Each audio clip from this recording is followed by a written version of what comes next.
Hello friends, आप देख रहे हैं आपका चैनल शेयर बाजार विद आयुष। और दोस्तों, बात इस वीडियो में हम करेंगे केन्स टेक्नोलॉजी के बारे में और बात करेंगे दोस्तों डिक्सन टेक्नोलॉजी के बारे में। इन दोनों के ऊपर बात करेंगे क्योंकि अपने आप में आप कह सकते हैं मूव काफ़ी ज़्यादा अभी आपको आता हुआ देखने को मिल रहा है, स्पेसिफिकली केन्स में।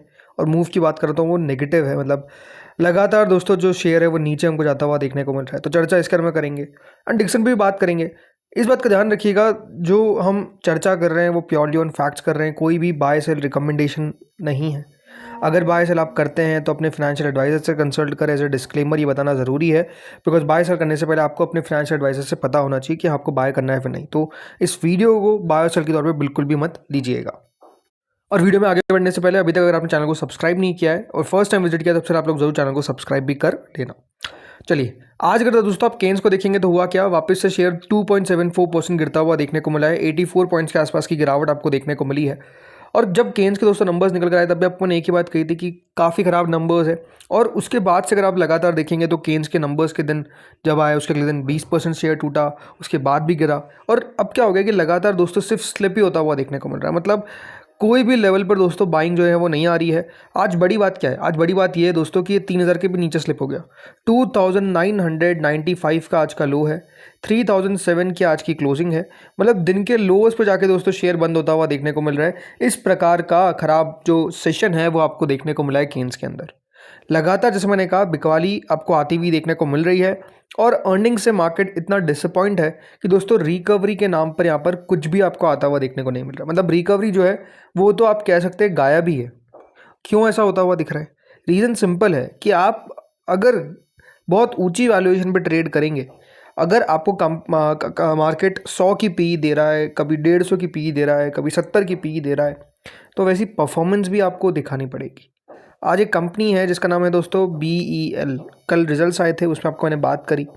एक ही बात आपको कही थी मैंने कि अगर BEL के नतीजे में कंपनी जो है वो 10 से 15% से ग्रो कर पा रही है टोटल साल के अंदर, और आपके शेयर का पी है 50 का, इसका मतलब क्या है कि देखिए मार्केट्स ये मान के चलता है कि आपकी ग्रोथ सिग्निफिकेंट आएगी, बहुत अच्छी आएगी, तभी आपको बहुत हाई वैल्यूएशन मिलेगी। अदरवाइज ये बात ध्यान रखिए, 50, 60, 70, 80, इवन 40 ये पी जस्टिफाइड नहीं हो सकती, ना ही ये पी मेंटेन हो सकती है अनटिल एंड अनलेस आपकी ग्रोथ उस तरीके से आए।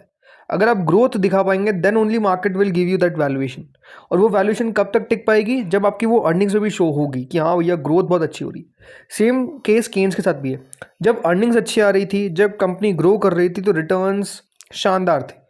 लेकिन जैसे दोस्तों अर्निंग्स आना बंद हुई, जैसे आप कह सकते हैं ग्रोथ थोड़ी सी स्टैग्नेंट रह गई, मार्केट का जो अनुमान कंपनी दे रही है उसको कंपनी मिस करना लग गई, तो देखिए चीज़ें जो है वो आपको ख़राब होती हुई देखने को मिल गई।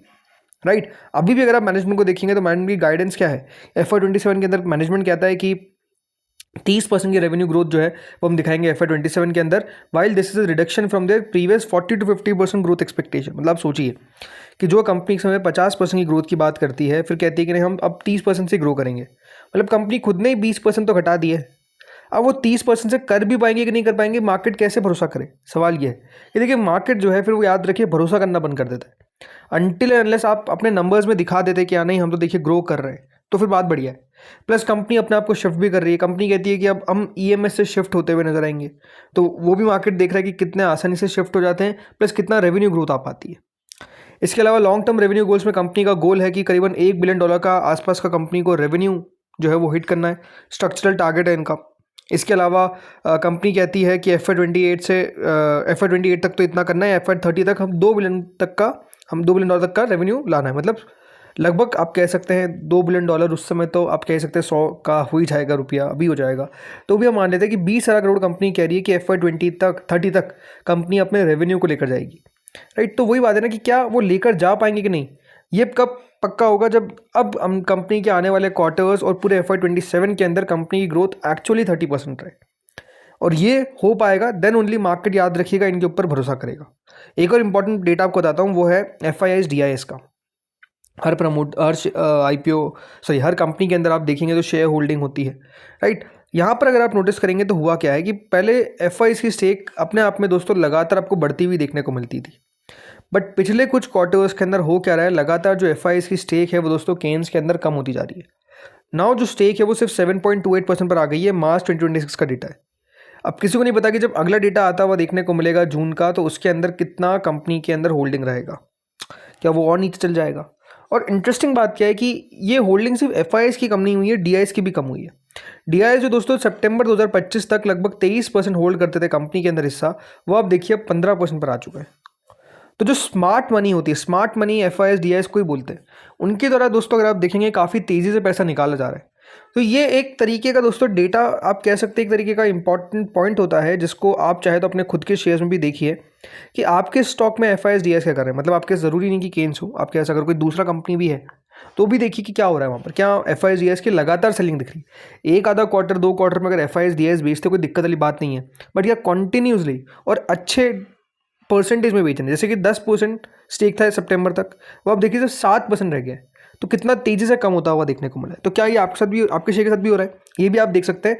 तो इससे आपको एक आइडिया लगेगा कि हाँ क्या हो रहा है। पब्लिक की होल्डिंग लगातार बढ़ती हुई देखने को मिल रही है, और वो क्लासिक केस होता है ना कि देखिए जो शेयर है उसको चिपका दिया जाता है पब्लिक को, एग्जैक्टली यही हो रहा है। और अब जो कंपनी के अंदर जो भी रिटेल पब्लिक आ रही है वो अपना पैसा खो ही रही है, बिकॉज लगातार नीचे जा रहा है। तो बात सिंपल है कि दोस्तों कंपनी को ग्रो करना पड़ेगा। रेवेन्यू में जो बात कंपनी कहती है, जो गाइडेंस प्रोवाइड करती है, उसको सही में मैनेज करना पड़ेगा, अदरवाइज मुश्किल हो जाएगा। सो देखते हैं, अब क्रिटिकल लेवल्स पर आ चुका है, गिरावट लगातार आपको देखने को मिल रही है, पी अब लगातार नीचे जाती हुई देखने को मिल रही है। इंटरेस्टिंग बात आपको बताता हूँ, पिछले दोस्तों अगर यहाँ पर हम 5 साल की बात कर रहे हैं, राइट, पिछले 5 साल के अंदर आप डेटा देखेंगे तो कंपनी का जो मीडियन पी है ना वो कितना है, 114 का, और अब कितने पे ट्रेड कर रहा है, 50 का। ये हिस्टोरिकली लो लेवल से, जहाँ पर लो पी लेवल है, जो यहाँ पे आपको याद रखिए कंपनी ट्रेड करती हुई दिख रही है। पर इसका मतलब ये नहीं कि इसको खरीदना जाए, इसका मतलब ये है कि दोस्तों दिक्कत आ रही है, प्रॉब्लम है, और इसलिए लगातार जो प्राइस टू अर्निंग है वो अब आपको गिरता हुआ दिख रहा है। तो समझिए, बहुत इंपॉर्टेंट, ठीक है।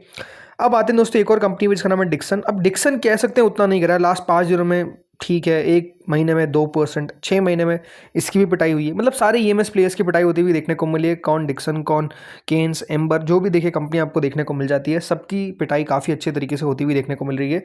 अभी तो ये एक ऐसा स्पेस है जहाँ पर आप कह सकते हैं थोड़ा सा दूर ही रहे, बेटर है, क्योंकि यहाँ पर अभी प्रॉब्लम ज़्यादा देखने को मिल रही है। डिक्सन में भी अगर आप देखेंगे तो मेमोरी प्राइसेस का बहुत दिक्कत आती हुई देखने को मिल रही है, वो लगातार जो बढ़ती हुई नज़र आ रही है, उससे कंपनी को बहुत प्रॉब्लम देखने को मिल रही है। अब डिक्सन की अगर बात करते हैं तो डिक्सन के अंदर भी अगर आप नोटिस करेंगे तो नंबर्स अच्छे आते हुए देखने को मिले, एक्सपेक्टेशन से अच्छे आते हुए देखने को मिले, तो मार्केट ने आप देखेंगे तो तेज़ी से शेयर को बढ़ा दिया। अब कंसोलिडेट होता हुआ देखने को मिल रहा है, 11,000 का लेवल भी दोस्तों अगर आप देखेंगे स्टॉक छूता हुआ देखने को मिला है। तो यहाँ पर उतनी प्रॉब्लम नहीं है जितनी केन्स के अंदर है, बट जैसे मैंने कहा स्पेस ही थोड़ा सा अभी है, डाइसी है, थोड़ा सा प्रॉब्लमैटिक है, तो वो तो आपको देखना पड़ेगा। इसके अंदर भी अगर मैं बात करता हूँ एफआई डीआई के डेटा के बारे में, तो आपको नजर आएगा कि एफआईएस का स्टेक तो यहाँ पर भी आपको कम होता हुआ लगातार देखने को मिल रहा है। नाउ 18.30% होल्ड करते हैं, ये 20% से ऊपर था सितंबर तक, राइट। उससे पहले अगर आप देखेंगे 21%, 23%, तो दिसंबर 2024 से अगर आप देखेंगे कम होता हुआ दिखा है। ओके, 23.22% से आपको कम होकर अब 18.30 पर आ चुका है। डीआईएस का स्टेक पर्टिकुलरली उतना कम नहीं हुआ है, डीआईएस का स्टेक अच्छा ही है 28.14%, तो वहाँ पर उतनी प्रॉब्लम नहीं है। पिछले क्वार्टर से इस क्वार्टर में ज़रूर कम हुआ होगा, लेकिन उतना कोई खास नहीं है। मतलब सितंबर तक भी अगर आप देखेंगे तो 28-29% ही था, जून तक भी उतना ही है। तो वहाँ पर डीआईएस ने उतना स्टेक कम नहीं किया है जितना आपने अभी केन्स में नोटिस किया। केन्स में तो जैसे मैंने कहा वो अकाउंटिंग प्रॉब्लम्स भी आ गई थी, तो उन सबको लेकर तो बहुत पंचुअल होते हैं एफआईएस डीआईएस, तो वो अपना स्टेक कम कर दिया। पर हाँ, यहाँ पर भी देखने वाली बात है कि कंपनी कितना ग्रो कर पाती है, वो मार्केट बहुत क्रिटिकली दिखता है। डिक्सन का जो पी है वो लगभग दोस्तों 46-47 का है। मतलब इन सब के दोस्तों अगर आप देखेंगे जो पी बहुत हाई पे ट्रेड करता था वो आपको लगातार नीचे आता हुआ देखने को मिल रहा है। मतलब उसमें लगातार आपको गिरावट देखने को मिल रही है। क्यों? बिकॉज इतना पी सस्टेनेबल नहीं है। यहाँ पर भी आप देखिए मीडियन पी इज अराउंड 118.6। कोई भी कंपनी इतना कोई हायर थोड़ी ट्रेड कर सकती है। अब एक और कंपनी जैसा इटर्नल का नाम आता है, उसका भी पी बहुत हाई है, बट कैसे वो अचीव कर पाएंगे ये अपने आप में ही सवाल निकल कर आता है। बिकॉज इतना क्या प्रॉफिट आप रिपोर्ट कर पाएंगे, कितना आप अपने ईपीएस को ग्रो कर पाएंगे, मार्केट्स वो देखता है। बट ठीक है, तो दोस्तों इस वीडियो में इतना ही था, ज़्यादा कुछ और खबरें नहीं है। जो इंपॉर्टेंट बात थी वो आपको ने समझा दी। होपफुली वीडियो आपको समझ में आया होगा। बेटर है कि अभी वेट एंड वॉच करें रैदर देन कि देखिए गिरते हुए शेयर को पकड़ें। जैसे मैंने आपको पहले भी कहा था, फॉलिंग नाइफ को पकड़ने में होता क्या है, हाथ आपका ही कटता है, तो इसलिए थोड़ा सा बच के रहना है। इस वीडियो में इतना ही था। होपफुली आपको वीडियो बढ़िया लगा होगा। Thank you friends watching this video.